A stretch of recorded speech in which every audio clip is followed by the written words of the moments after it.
Hi, this is Tom from the Blue Dot, and today we're going to take a look at the Blackberry Storm 2, which is the 9550. It's for Verizon Wireless.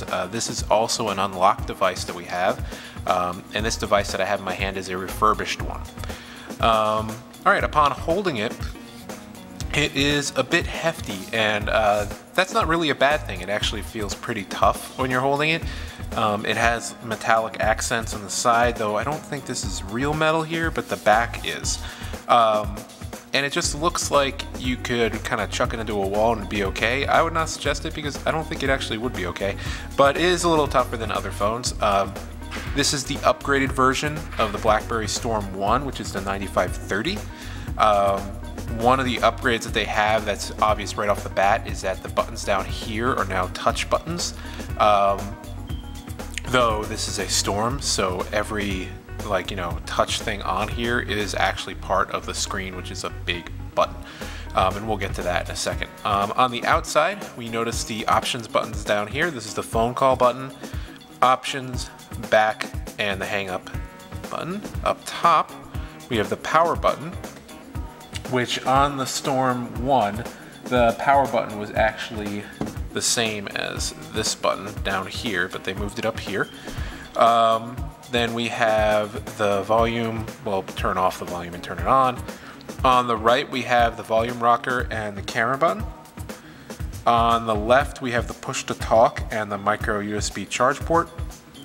And on the back, we have the battery back, the 3.2 megapixel camera, and the flash.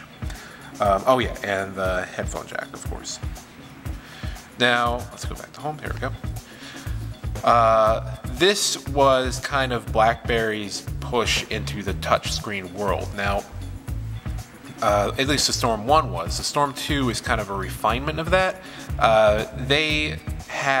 Most of their phones had keyboards and navigation wheels or navigation little touchpads for your thumb. But luckily RIM, or now known as BlackBerry, saw that everything is moving towards touchscreen now, so they need the customers that they have now not to jump ship and go to other people with touchscreens. So they devised a phone that was kind of a stepping stone from tactile keyboards to touchscreen. So the way they figured they do that is to make the whole touchscreen a button. And what I mean by that is, for instance, if I touch this like I was touching a regular phone, or like a Droid phone or whatever, it won't select. Nothing's going to happen. But if I press down, which I don't know if you could hear the click. Let me see if you can hear the click here. Let's go back.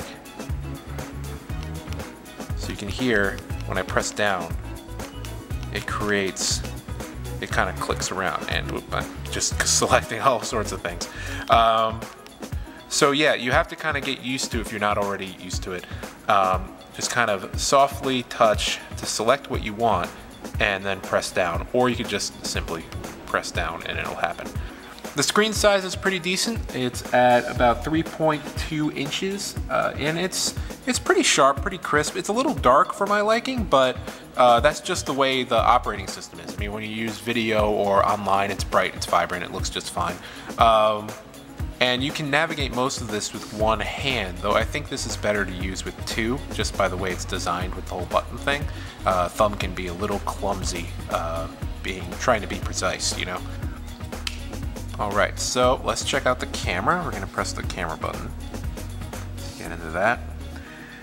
And the camera button is pretty decent. It's 3.2 megapixels, so I mean, you won't shoot important events with this, but you'll still be able to get pretty decent pictures from it. You can press the options button right here, get a few more options here. So you can view pictures, media, home. Let's go to options here and see what we got. Alright, it's a little hard to see on camera, but up top we have the flash setting, we have autofocus, image stabilization, how big your picture is going to be, and picture quality, things like that, which is pretty good. Now let's go back in the options and actually switch to the video camera.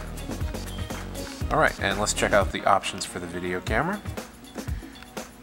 And the video camera does not shoot in HD or standard, but this phone is really meant for the business type, you know, and so if you're gonna shoot video for somebody, you're probably gonna want to send it to someone. So it's not gonna be a very big video, but it'll be very easy to text or email to someone and even post on YouTube pretty quickly and pretty easily. All right, so let's check out the keyboard. Let's go to messaging here. We have one message from Verizon Wireless, but let's make a new one. Let's compose an email. Or whatever, okay. It's kind of weird how this works right here. So if you want to use this keyboard, that's fine. I'm not really used to it. I prefer going like this, so you have a full regular keyboard, and it seems to work just fine. One complaint I have is that when you're typing or putting your thumb on the key there, it doesn't show a blown up version of that key above it. iPhone and some Android keyboards do that.